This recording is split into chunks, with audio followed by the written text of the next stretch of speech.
E aí, pessoal, tudo bem com vocês? Meu nome é Rafaela Ferronato, eu sou advogada criminalista e professora, e no vídeo de hoje nós vamos falar sobre os crimes contra a incolumidade pública. E essa semana, excepcionalmente, nós tivemos vídeo na segunda-feira e hoje é a quarta e teremos um novo vídeo sim. Os crimes contra a incolumidade pública estão previstos lá no título 8 do Código Penal, a partir do artigo 250. E nesse vídeo nós vamos falar apenas sobre alguns desses crimes que estão previstos especificamente lá no capítulo 3, que são os crimes contra a saúde pública. E uma dica que eu dou para vocês já logo de início aqui de vídeo é que sempre que você for assistir alguma aula sobre o direito penal, o processo penal, sempre assista acompanhando aí com a lei em mãos. Então pega o Código Penal, pode ser no seu Vademecum, se você gosta de ter a versão impressa, ou ainda abre aí o site do Planalto para que você possa acompanhar. Eu sempre indico que vocês façam a análise diretamente lá no site do Planalto, porque lá nós teremos sempre a legislação atualizada para que vocês não percam nenhuma atualização que tivermos, certo? Então, código em mãos e vamos prosseguir aqui na nossa análise dos crimes contra a incolumidade pública, especificamente sobre alguns desses crimes contra a saúde pública. Neste vídeo, nós vamos diferenciar aí os crimes de charlatanismo e de curanderismo. O charlatanismo, ele está disposto no artigo 283 do Código Penal e o curandeirismo está lá no 284 do Código Penal. E antes, de nós explicarmos especificamente o quando se configura cada um desses crimes, é importante nós entendermos o que significa essa tal incolumidade pública, né? Então, de acordo aí com a doutrina do Kleber Masson, seria o estado de preservação ou segurança de pessoas ou de coisas em relação a possíveis eventos lesivos. E nada mais qual é a ideia aqui então? É realmente proteger os bens e interesses referente à vida, integridade física, corporal e à saúde de todos os indivíduos de uma sociedade. Então, a ideia aqui é proteger toda uma coletividade e não apenas uma pessoa. Podemos ter aqui, então, uma situação em que prejudique e ameace a segurança de toda uma convivência social. E esse título da incolumidade pública, ele se divide em 3 capítulos. O de perigo comum, que são os artigos 250 até 259, os crimes contra a segurança dos meios de comunicação e transporte e outros serviços, que estão lá no artigo 260 a 266, e por último, são os crimes contra a saúde pública, que estão entre o 267 até o 285. E como eu já havia falado antes, hoje nós vamos apenas diferenciar o charlatanismo do curandeirismo, que são 2 crimes previstos aí nesse rol de crimes contra a saúde pública, certo? Esses que iremos estudar agora estão no 283 até o 285 aí, que nós temos algumas causas de aumento que também precisamos estudar. Mas antes de nós continuarmos aqui com o assunto do vídeo de hoje, não esquece de se inscrever no canal e clicar aí no sininho das notificações para que você receba uma notificação sempre que eu postar um vídeo novo, combinado? Então, vamos continuar aqui. Vamos iniciar com o 283, charlatanismo. Inculcar ou anunciar cura por meio secreto ou infalível. Pena de detenção de 3 meses a 1 ano e multa. E aqui, como eu já havia dito antes para vocês, o bem jurídico tutelado é a saúde pública. O objeto material desse crime é o anúncio da cura.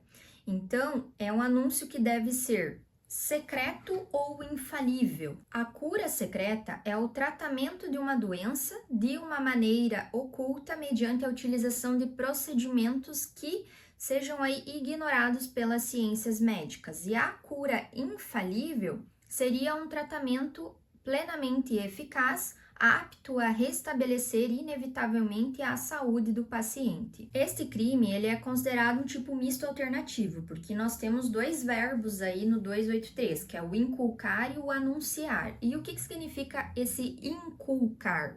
O inculcar justamente tem a ideia de sugerir a alguma pessoa, apregoar, aconselhar.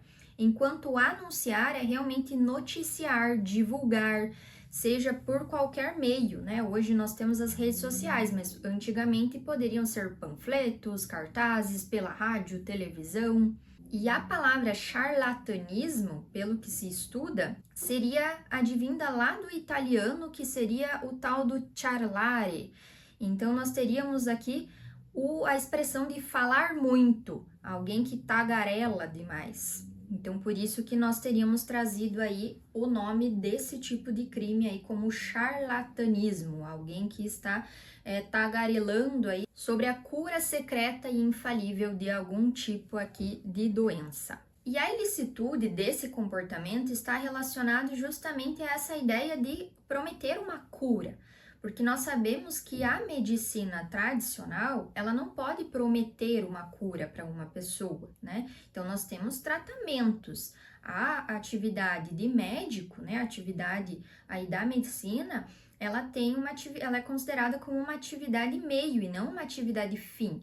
Então, nós temos um tratamento, cirurgias, enfim, algo que possa retardar talvez a evolução de alguma doença, mas eu não posso prometer a uma pessoa que eu tenho um meio secreto e infalível aí, porque realmente pela medicina nem sempre nós teremos uma ciência exata, né? Então, nós realmente não teremos, assim como no direito, a medicina também tem isso. Vai depender muito da peculiaridade de cada pessoa. Se ela vai responder bem ao tratamento, se aquele medicamento vai ou não vai fazer efeito para aquela pessoa. Aqui nós temos a ideia de um crime comum ou geral, porque pode ser praticado aí por qualquer pessoa, inclusive por profissionais da saúde também podem praticar, então médicos, enfermeiros, fisioterapeutas, dentistas, farmacêuticos. O sujeito passivo é a própria coletividade. O elemento subjetivo é o dolo, então não vai existir esse crime na modalidade culposa. A tentativa aqui é possível também. E lá no 285, nós vamos ter aqui algumas hipóteses em que essa pena ela pode ser aumentada. Embora o Código Penal tenha trazido aí a expressão de que seriam formas qualificadas, nós temos nítidas hipóteses aqui de causas de aumento e não de qualificadoras. O que nós temos aqui é um aumento de pena caso ocorra uma lesão corporal grave ou gravíssima, em que a pena, nesse caso, ela será aumentada pela metade, e caso esse comportamento tenha resultado em uma morte da pessoa, nós vamos ter a pena aplicada em dobro. Agora nós vamos entender um pouco mais sobre o curandeirismo e, por fim, eu vou fazer aí a análise entre esses dois tipos penais para que nós possamos diferenciar quando que ocorrerá um e quando que ocorrerá outro. O curandeirismo, ele vai estar lá no 284 e é um pouquinho mais extenso. Nós podemos ter outras hipóteses. Então, nós temos exercer o curandeirismo. 1. Prescrevendo, ministrando ou aplicando habitualmente qualquer substância. E aqui eu já friso esse habitualmente. 2. Usando gestos, palavras ou qualquer outro meio. 3. Fazendo diagnósticos, pena de detenção de 6 meses a 2 anos. E o parágrafo único, ele traz a possibilidade de que, se realmente esse curandeirismo for praticado mediante remuneração, além dessa pena, também deverá ser paga uma multa. O objetivo é justamente doer no bolso dessa pessoa que está recebendo para praticar aí o curandeirismo. Então, no inciso 1, nós vimos que fala em qualquer substância. Nós podemos ter aí a prescrição de algum tipo de substância ou ainda a aplicação dessa substância. Podemos ter aí a utilização de gestos e podemos ter também diagnósticos. Nós já vamos ver melhor o que significa cada uma dessas condutas. E aqui nós temos o verbo exercer o curandeirismo. Então, esse crime, ele é considerado um crime habitual. Nós precisamos ter habitualidade para que ocorra a configuração dele. Caso a pessoa exercite, né, esse curandeirismo apenas uma vez, nós não vamos ter a prática do crime. Então, vamos supor que eu encontro uma amiga minha e essa amiga me fala que está com dor de barriga. E eu falo, toma um chá de boldo, toma um chá de louro, alguma coisa assim. Eu ter falado para minha amiga uma vez que ela deveria utilizar alguma erva, algum medicamento específico, não vai fazer com que eu tenha praticado esse curandeirismo. Por quê? Porque eu não pratiquei isso de forma habitual. Foi apenas uma vez ali, pontual, de vez em quando, né? Eu acabei falando aí, recomendando alguma coisa que funcionou para mim, por exemplo. Para que nós tenhamos a configuração do crime de curandeirismo, eu preciso que ela seja habitual. Diversas vezes a pessoa vai praticar aqui essas hipóteses em que nós acabamos de ver aqui nos incisos do artigo 284. Como nós temos no CAPT a expressão exercer o curandeirismo e os incisos explicam para nós quando que ocorrerá a prática desses crimes, nós temos aqui o que nós chamamos de um crime de forma vinculada. Cada uma dessas hipóteses dos incisos está nos vinculando à prática desse exercer o curandeirismo. Se forem situações que não estejam previstas aqui, nós não podemos considerar o crime, né, a conduta como típica perante o direito penal. Então, o que seria o prescrever? Prescrever é receitar ou recomendar, ministrar.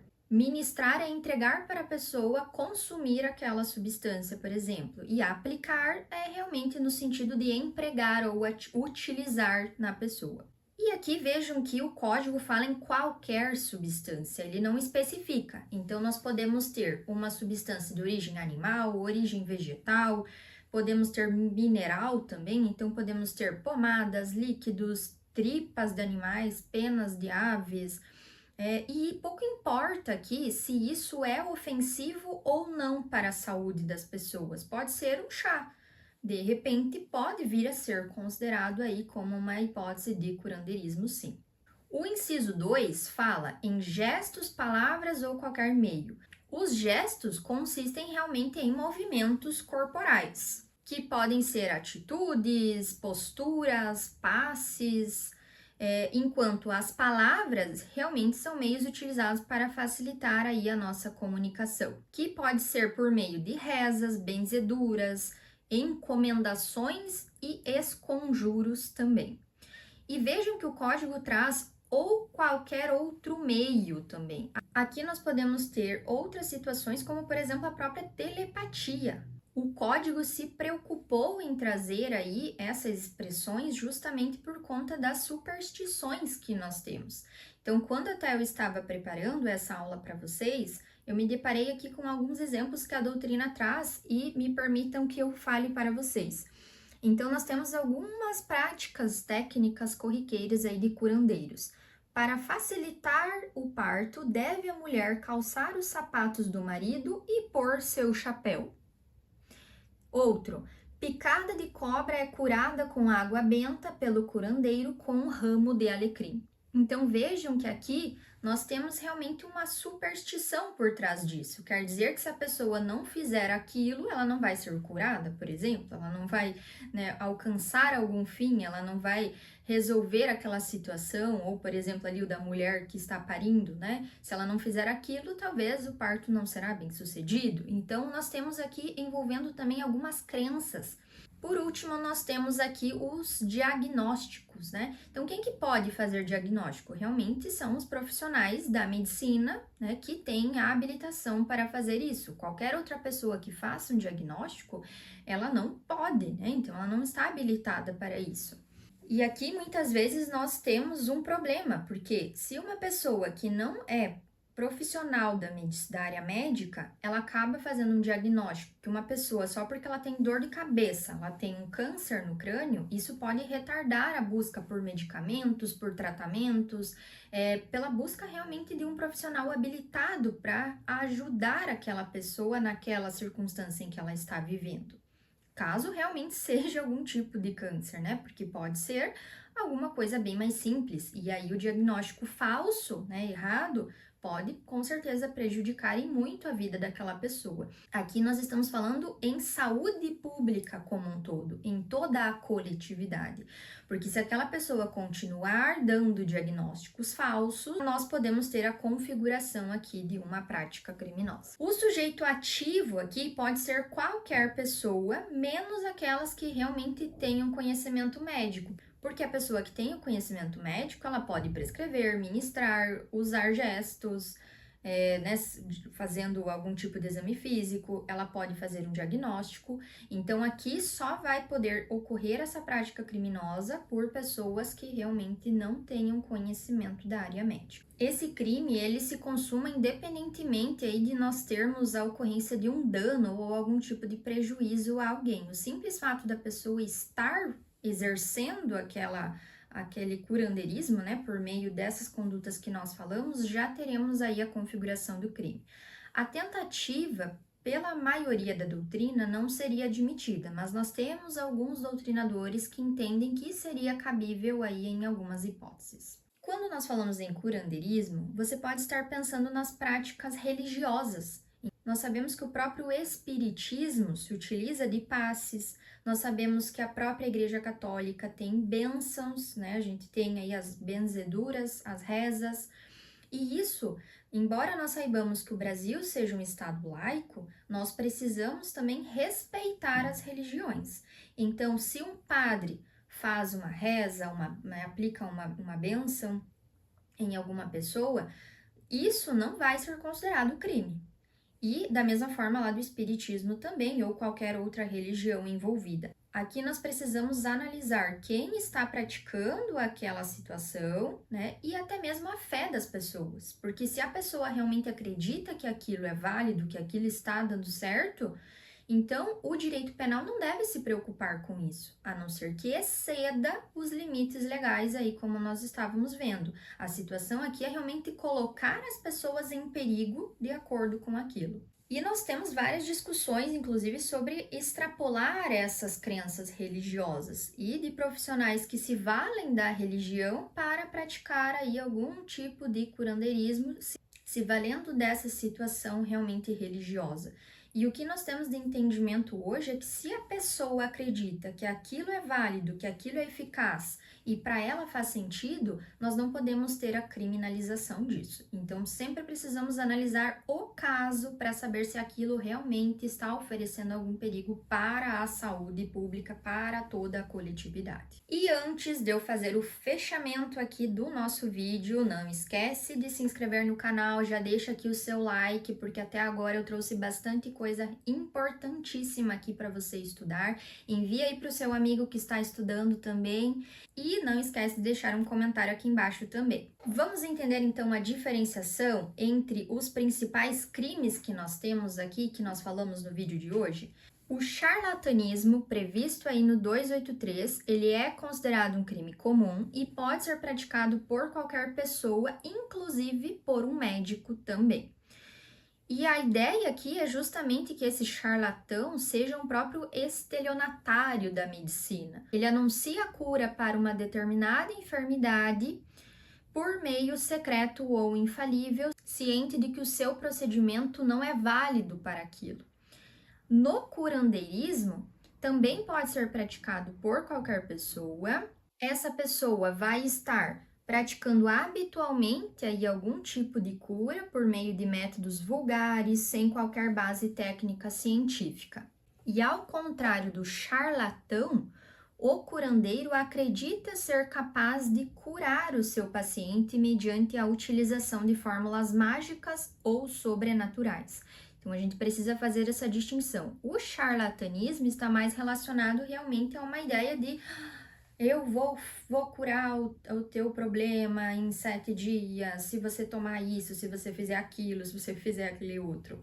Enquanto no curandeirismo, eu realmente vou te passar ali. Você vai tomar isso daqui, vai, sei lá, usar o alecrim em cima da picada de cobra por sei lá quantos meses para que suma essa cicatriz que ficou. Não sei, alguma coisa assim. Às vezes eu trago alguns exemplos aqui mais absurdos. Vou deixar aqui para vocês um quadrinho para vocês diferenciarem os 3 principais crimes, que além do charlatanismo e do curandeirismo, nós também temos o exercício ilegal da medicina, que é de extrema importância aqui para nós entendermos também as diferenças. E muito obrigada por você ter ficado até aqui e nós nos vemos no próximo vídeo na semana que vem. Até lá!